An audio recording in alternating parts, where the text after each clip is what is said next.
Ada hal-hal yang mungkin di mata kita itu adalah sebuah tanda kutip siksaan, tapi itu adalah nikmat Allah.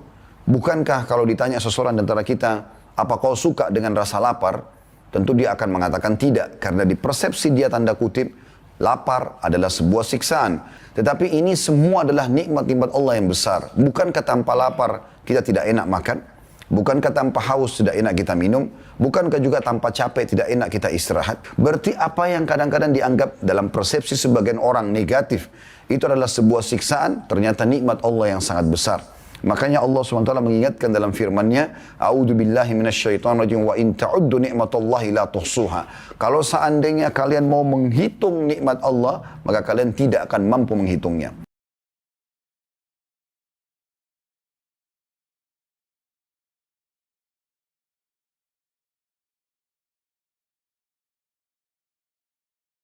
Saudaraku seiman rahimani wa rahimakumullah. Kalau pada kesempatan yang lalu di Jumat kita sempat menyebutkan atau menjelaskan salah satu akhlak mulia dari kaum muslimin, yaitu jujur. Dan bagaimana kejujuran sebagaimana dijelaskan dalam hadis adalah keselamatan. Walaupun sebagian orang menganggapnya adalah kecelakaan. Dan sudah panjang lebar kita jelaskan tentang keutamaan-keutamaannya yang merupakan motivator utama agar setiap orang muslim dan muslimah menjadikannya sebagai pegangan hidup. Pada kesempatan ini ada sebuah kata kunci rahasia dan akhlak juga mulai dari kaum muslimin yang masih sangat sedikit orang yang mengamalkannya walaupun sudah sering mendengarkannya, yaitu syukur. Bagaimana Allah Subhanahu wa Ta'ala dan Rasulullah SAW menekankan agar semua umat Islam berakhlak dengan sifat syukur ini. Ibnu Qayyim rahimahullah menyebutkan tentang definisi syukur. Asyukru, kata beliau, syukur itu adalah zuhur athari ni'matillahi ala lisani abdih, yaitu menampakkan dan menunjukkan adanya nikmat Allah pada diri seseorang melalui lisan hamba tersebut, yaitu sana'u wa'tirafa, dengan puji-pujian dan juga mengucapkan kesadaran diri bahwa ia telah diberikan nikmat. Wa ala qalbihi syuhudan wa mahabbah, dan di dalam hatinya dipenuhi dengan persaksian terhadap nikmat tersebut serta kecintaan kepada Allah yang telah memberikan nikmat. Wa ala jawarihi inqiyadu wa ta'ah, dan akhirnya telah aplikasikan dalam anggota tubuhnya keseharian berupa kepatuhan dan ketaatan kepada Allah Subhanahu wa Ta'ala. Syukur ini teman-teman sekalian adalah kata kunci bagaimana seluruh nikmat yang Allah berikan kepada kita bertambah atau minimal dia akan bertahan. Dan sangat sedikit hamba-hamba Allah yang bersyukur, dan Allah gambarkan dalam Al-Quran, wa qalilun min ibadiyasy syakur, tapi sayang sangat sedikit hambaku yang bersyukur. Pertanyaannya, kenapa sedikit hamba Allah yang bersyukur sementara mereka sudah semestinya tahu dan kelaziman harus difahami kalau syukur sebab utama bertambahnya nikmat. Karena Allah SWT berfirman dalam ayat yang lain, A'udzu billahi minasyaitonir rajim, la in syakartum la azidannakum wa la in kafartum inna adzabi lasyadid. Kalau kalian bersyukur saya pasti akan tambah. Kalau kalian kufur maka azabku sangat pedih. Dan kufur maksudnya adalah kufur lawan daripada syukur itu sendiri, mengingkari nikmat-nikmat Allah. Karena memang banyak orang di antara kita mau mengucapkan syukur kalau apa yang sedang dia targetkan tercapai.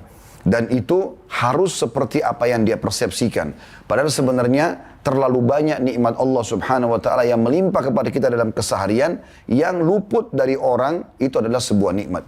Bukankah Nabi SAW sudah bersabda dalam hadis yang sahih, Man asbaha aminan fi sirbih, siapa yang tiba pada pagi hari dalam kondisi aman di tempat tinggal dia.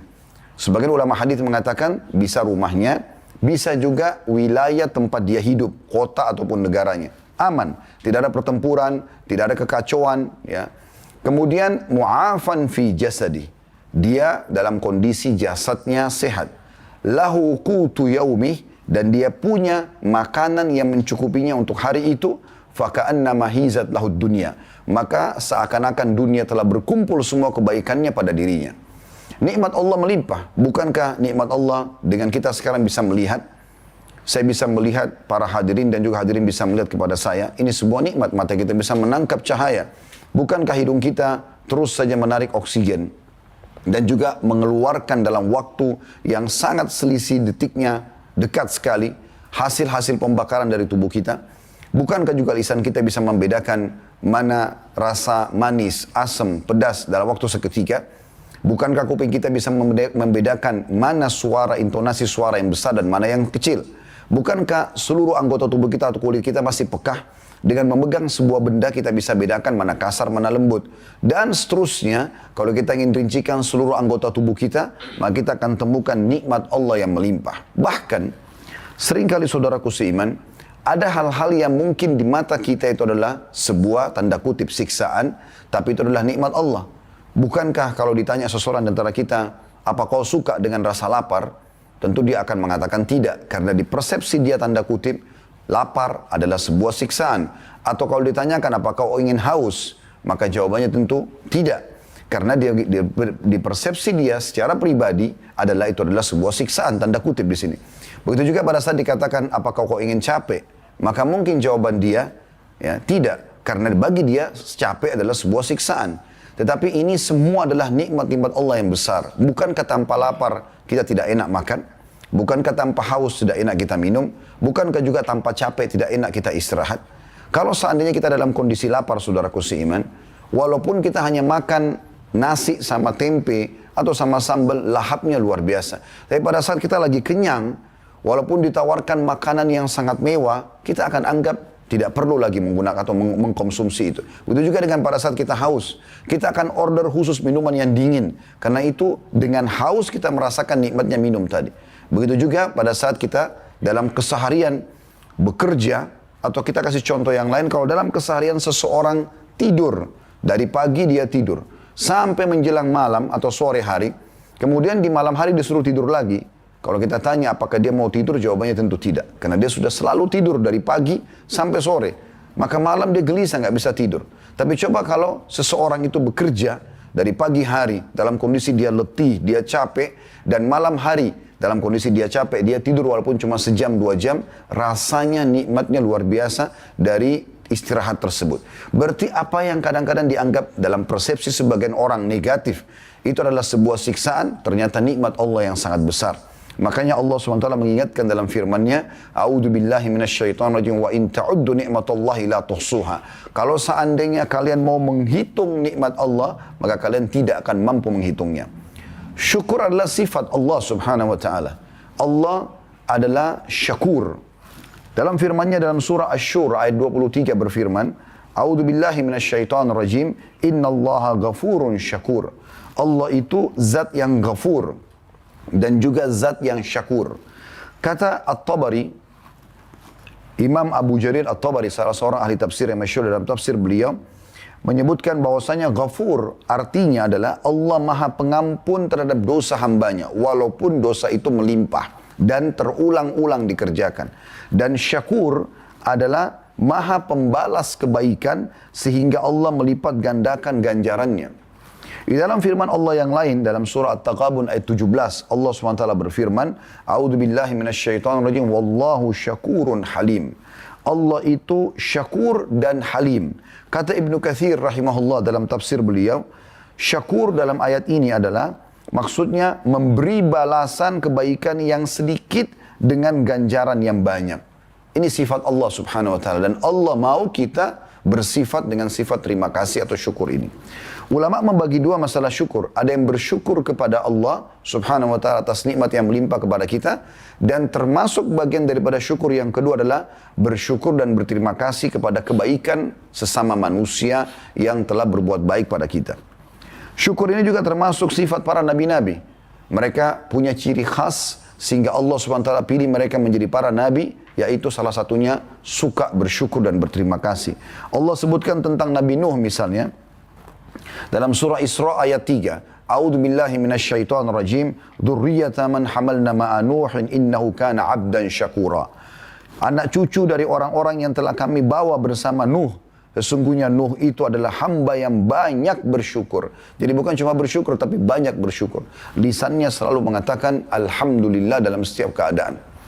Ulama juga menjelaskan teman-teman sekalian, kalau ada orang, dia pada saat diberikan nikmat, selalu saja ingkar nikmat atau kufur nikmat, terbukti pada saat kita interaksi dengan dia dalam keseharian, yang kita temukan selalu keluhan dalam hidupnya. Selalu dikeluhkan istrinya, anaknya, pekerjaannya. Tidak ada sesuatu yang lebih yang dianggap sebuah nikmat. Kita temukan dari awal ketemu sampai akhir kita berpisah dengannya. Maka semua lisannya berisikan keluh kesah. Ini menandakan orang yang kufur nikmat. Tingkat yang kedua, ini adalah tingkat standar, yaitu orang-orang beriman. Yang kata Nabi SAW dalam sebuah hadis yang masyhur, ajaban li amri mu'min, sungguh mengagumkan perkara orang beriman. In asabahu sarra syakar. Kalau dia diberikan nikmat, dia bersyukur. Wa in asabahu dharra sabar. Kalau dia diberikan cobaan, maka dia bersabar. Wala yakunu dzalika illa lil mu'min. Itu tidak dimiliki kecuali oleh orang-orang beriman. Ada yang lebih tinggi daripada itu, tingkat orang-orang ihsan atau muhsin. Yaitu mereka kalau diberikan nikmat bersyukur, diberikan cobaan pun dia bersyukur.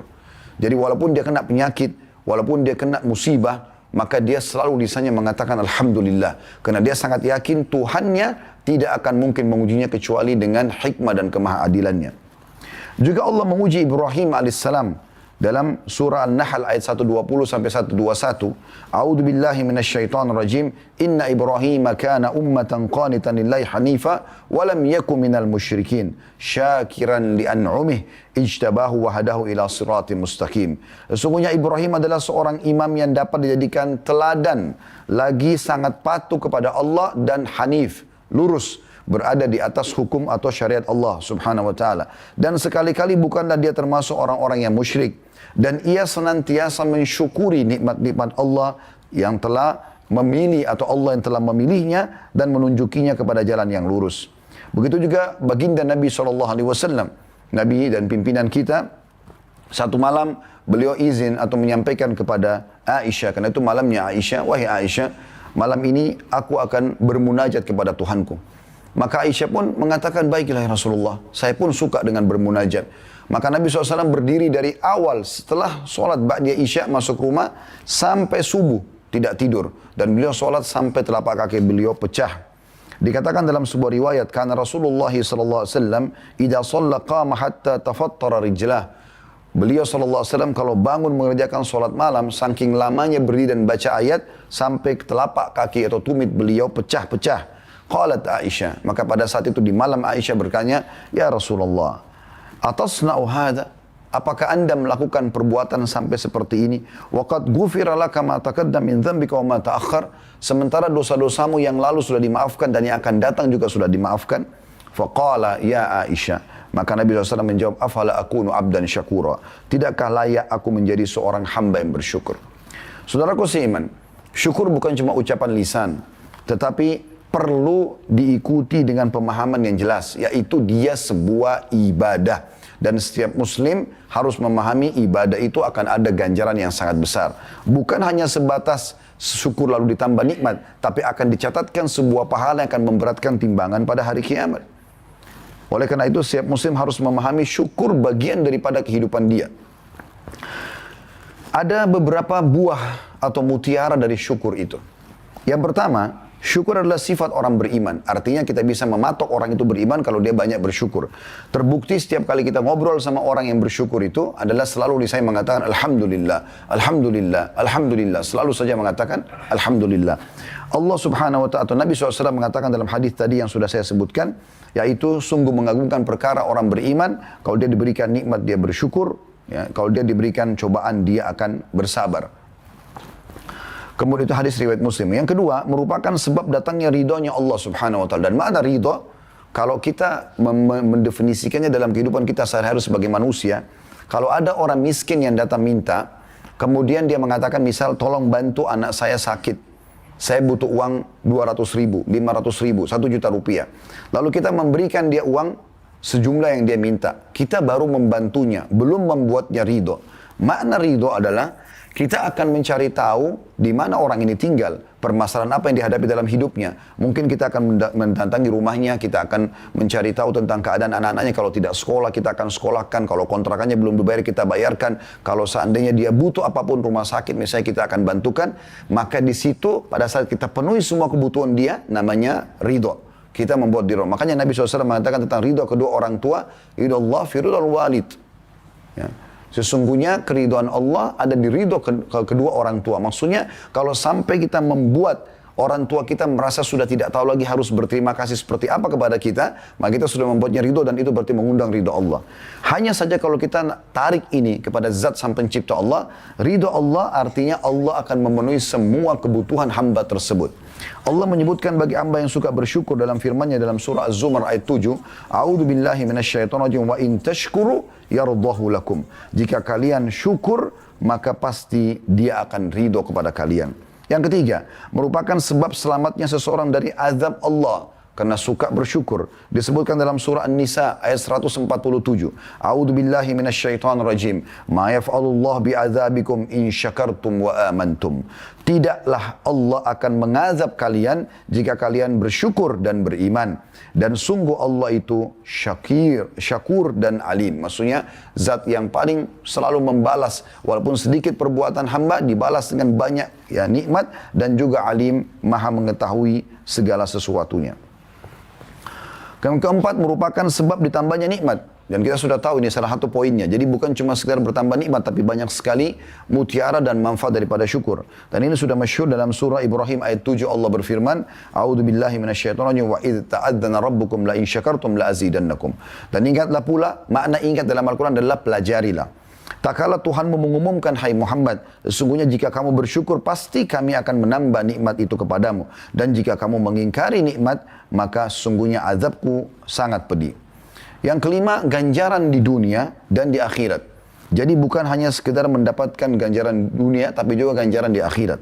Allah subhanahu wa ta'ala menyebutkan dalam surah Al-Imran ayat 145, A'udzu billahi minasyaitonir rajim wa sanajzis syakirin. Dan kami pasti benar-benar sungguh-sungguh akan memberikan ganjaran yang melimpah bagi orang yang bersyukur. Kata Imam At-Tabari dalam tafsir beliau, berhubungan dengan masalah ini, riwayat dari Ibnu Ishaq. Maksudnya adalah karena bersyukur Allah akan memberikan kebaikan yang ia janjikan di akhirat dan Allah juga akan melimpahkan rezeki bagi hamba tersebut di dunia. Orang-orang yang bersyukur teman-teman sekalian adalah tanda-tandanya selalu mengakui nikmat-nikmat Allah subhanahu wa ta'ala. Dan bukan termasuk orang yang bersyukur kalau hatinya dipenuhi dengan hasad, iri dan dengki. Kita kalau melihat nikmat yang sedang melimpah pada saudara kita muslim, tugas kita adalah kita meminta kepada Allah subhanahu wa ta'ala agar diberikan nikmat yang serupa. Tanpa berharap nikmat itu hilang dari saudara kita muslim. Karena tanda-tanda bersyukur adalah seorang hamba meminta kepada Allah tanpa jenuh dan tidak pernah berhenti sampai Allah memberikan kepadanya kecuali hal tersebut yang haram. Kalau selama halal minta saja. Dan tidak boleh kita merasa cemburu yang membuat nikmat yang ada pada orang lain hilang darinya. Misal ada orang Allah berikan lebih tampan, lebih cantik, lebih kaya, lebih pintar dan segala macam hal. Tugas kita tidak boleh hasad atau menganggap itu kenapa dia diberikan, seakan-akan protes kepada Allah SWT, lalu berharap nikmat itu hilang dari dia. Kapan saudaranya itu kecelakaan, kapan orang yang dia hasad ini mendapatkan sebuah nikmat, maka dia selalu sakit hati. Kenapa orang ini mendapatkan dan kalau kecelakaan malah dia gembira. Ini tanda-tanda orang yang kufur nikmat. Tapi orang yang syukur kepada Allah SWT, kalau dia lihat nikmat yang melimpah pada seseorang, dan ini sering terjadi di masyarakat kita, maka dia justru ghibthah. Dan ghibthah artinya berharap Allah berikan nikmat yang sama, ya, yang serupa dengan apa yang diberikan oleh saudaranya tersebut, tanpa berharap nikmat itu hilang. Ini sesuai dengan hadis Nabi SAW, la hasada illa fitnatain. Tidak boleh orang merasa iri, kecuali pada dua orang. Kata ulama yang dimaksud dengan iri sini bukan hasad, iri yang dengki yang haram hukumnya. Karena berharap nikmat hilang dari seseorang. Tetapi hasad, iri di sini cemburu adalah cemburu yang bermakna ghibthah.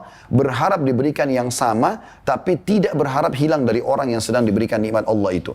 Maka Nabi SAW mengatakan tidak boleh orang iri kecuali pada dua hal. Kalau ada orang seperti ini boleh kita ghibthah, merasa iri. Yaitu, rajulun atahullahu qur'ana fahuwa yatluhu ana al-lail. Ya. Wa atrafan nahar atau kama qala Nabi SAW, yang artinya seseorang yang Allah berikan kepadanya Al-Quran lalu kemudian dia sibuk membacanya di malam dan siang hari. Dan yang kedua adalah wa rajulun atahu Allahu malan fahuwa yunfikuhu atau ala halqati fil haqq, yaitu orang yang diberikan oleh Allah SWT harta lalu dia sibuk menginfakkan di jalan Allah Subhanahu wa taala. Maka sekali lagi termasuk tanda ciri orang bersyukur adalah sering memuji Allah Subhanahu wa taala dan berterima kasih Kemudian juga masuk dalamnya adalah tidak merasa hasad dan iri kepada nikmat yang sedang Allah berikan kepada saudaranya yang lain. Semoga Allah menjadikan kita orang yang selalu bersyukur kepadanya dan juga kita bersabar pada saat ada cobaan yang sedang datang. Aqulu qauli hadza, saya sudah mengucapkan perkataan saya ini, wa astaghfirullah li wa lakum, dan saya beristighfar kepada Allah dan mengajak jemaah istighfar kepada Allah. Fastaghfiruhu innahu wal ghafurur rahim. Beristighfarlah kepadanya karena Dia Maha menerima atau Dia Maha pengampun lagi Maha penyayang. Alhamdulillah, wassalatu wassalamu ala rasulillah. Segala puji dan puja kehadirat Allah subhanahu wa ta'ala, juga salawat dan taslim kepada Nabi besar Muhammad sallallahu alaihi wasallam. Sebelum kita menutup dengan doa, saya ingin mengingatkan juga poin penting. Saudaraku seiman, Allah itu Maha Pemurah, Maha Penyayang, dan Dia pemberi rezeki seluruh alam semesta ini. Maka selalulah minta kepada Allah subhanahu wa ta'ala. Dan kita dalam meminta kepada Allah agar nikmat melimpah kepada kita, tidak ada batasnya selama itu halal. Jadi minta saja kepada Allah subhanahu wa ta'ala walaupun mustahil di mata manusia. Dan selama itu adalah hal-hal yang memang Allah terapkan, boleh diminta. Tentu kita tidak mungkin meminta kepada Allah SWT agar dihilangkan malam. Karena peraturan Allah malam akan ada. Tidak mungkin kita meminta agar wanita misalnya dihilangkan. Karena Allah ciptakan laki-laki dan perempuan. Tapi selama itu adalah sesuatu yang bisa diminta dan halal. Minta agar menjadi orang terkaya di muka bumi. Terpintar, tersukses dan segala macam adalah hal yang dibolehkan. Dan perlu digarisbawahi, Allah subhanahu wa ta'ala justru memberikan pahala lebih besar bagi orang yang sibuk meminta kepadanya walaupun nikmat itu sudah ada. Jadi kalau kita minta misalnya lagi sehat agar diberikan kesehatan dan ditambahkan, itu lebih besar pahalanya dibandingkan pada saat kita sudah sakit, baru kemudian kita minta agar dihilangkan penyakit tersebut. Kenapa saya singgung masalah ini? Karena banyak orang, dia tidak mau berdoa kepada Allah SWT, tidak mau memohon, tidak mau merengek kepada Allah, karena dianggap dia lagi sehat. Dia lagi ada pekerjaan, dia sudah ada pasangan, dia sudah punya keturunan. Padahal sebenarnya memohon kepada Allah subhanahu wa ta'ala agar nikmat-nikmat tersebut bertahan, agar Allah pertahankan atau Allah berkahi, lebih besar pahalanya dibandingkan nanti kalau sudah ada musibah baru dia berdoa. Oleh karena itu, termasuk tanda-tanda syukur kepada Allah SWT adalah justru kita tamak dengan rahmat Allah Subhanahu Wa Taala. Kalau ada di antara kita, naudzubillah, yang justru jarang berdoa kepada Allah, sebagai tanda kufur bahkan nikmat kepada Allah SWT, nanti kapan dia kena musibah, baru kemudian dia mau berdoa, maka ini justru dimurkai oleh Allah SWT. Kata Nabi SAW dalam hadis riwayat Tirmidzi, "Man lam yad'ullah yaghdab alaih." Siapa yang tidak berdoa kepada Allah, tidak merengek dan memohon kepadanya agar diberikan nikmat tambahan, ya, maka Allah murka kepadanya. Mari kita hadirkan hati dan fikiran kita untuk berdoa kepada Allah SWT, karena di hari Jumat ada waktu mustajab. Di antaranya adalah kalau khatib sedang duduk di khutbah kedua sampai diqomahkan sholat, sebagaimana hadis sahih diriwayatkan Imam Muslim. Juga ada riwayat yang menjelaskan Jumat, ada riwayat An-Nasai, Jumat 12 waktu dari subuh sampai maghrib, dan tidak ada seorang muslim berdoa di 12 waktu itu kecuali diijabah, dan perbanyak doa selepas asar sampai terbenam matahari. Maka dua waktu yang paling ditekankan termasuk salah satunya adalah sekarang pada saat khatib akan berdoa di khutbah kedua. Alhamdulillahirabbil alamin. Kami memuji Allah sebagaimana layak Kau dipuji sebagai pencipta, dan kami mengucapkan salam hormat kami kepada utusanmu Nabi besar Muhammad sallallahu alaihi wa ala alihi wasallam, sebagaimana Engkau telah perintahkan kami mengucapkan salam hormat tersebut. Ya Allah, ampunilah seluruh muslimin dan muslimat, mukminin dan mukminat yang hidup dan juga yang sudah meninggal. Ya Allah, amankanlah negeri kami, amankanlah kami di tempat-tempat tinggal kami. Siapapun yang menginginkan keburukan bagi negeri kami, bagi agama kami, bagi harta kami, bagi seluruh yang berhubungan dengan kami, maka sibukkanlah tipu daya mereka kepada diri mereka sendiri. Ya Allah, kami berharap surgamu dan kami takut terhadap nerakamu, maka masukkanlah kami ke dalam surgamu tanpa hisab dan selamatkan kami dari api nerakamu. Ya Allah, tolonglah seluruh saudara-saudara kami muslimin yang sedang tertindas dimanapun mereka berada, di Palestina, di Syria, di Yaman, di Irak, dimanapun mereka berada. Ikhlaskan niat mereka, terima para syuhada mereka, muliakan Islam di tangan mereka dan tangan kami semua, serta ikut sertakan kami bersama mereka di pahala, baik dengan doa, dengan harta, juga dengan jiwa kami. Wa sallallahu ala nabiyina Muhammadin walhamdulillahi rabbil alamin. Inna Allah ya'muru bil adli wal ihsan. Allah selalu menyuruh kita berbuat kebaikan dan keadilan. Wa yanha 'anil fahsya'i wal munkari wal baghi.